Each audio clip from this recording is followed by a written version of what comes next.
Hi, this is Trevor Sheridan from appadvice.com, and I have a head-to-head comparison between the iPad 2 and the iPad 1, both running the recently updated Infinity Blade.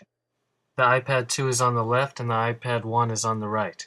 Infinity Blade has been updated with optimization for the iPad 2 to run smoother and take advantage of the upgraded power. As you can see, it starts faster, but the real noticeable difference is how smooth it is to scroll around the environment. It's effortless on the iPad 2, and you now notice a slightest of slight stutters on the iPad 1, but on the iPad 2, it is instantaneously free-flowing movement through the environment. As for fighting, everything seems to flow smoother with the new faster frame rate, and everything just looks better. You wouldn't think it would, because Infinity already does look great in the iPad 1, but it's so much better than the iPad 2. There's so much detail in the environment, like I said, and even the different enemies and the warrior you control are just so much detail in their armor, weaponry, and then when actually fighting, it seems like you can move faster with attacks and defense because everything flows smoother.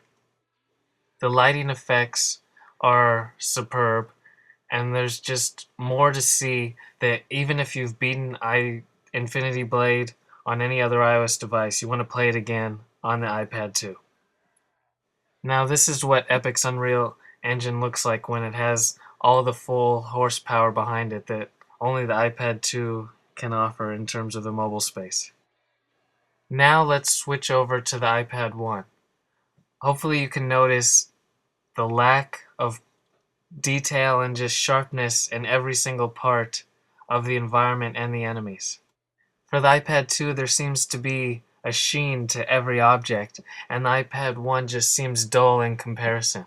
Also, it just slightly doesn't flow as well, and when you look closely at aspects of the castle, there's a little jagged edge to each item, which is obviously gone with the iPad 2. The best aspect is that it's a free update to Infinity Blade if you already own it, so you can take full advantage of the beauty of the iPad 2. It really is an amazing spectacle on a mobile device. Infinity Blade is an absolute must for iPad 2 owners, and if you still haven't got it, get it.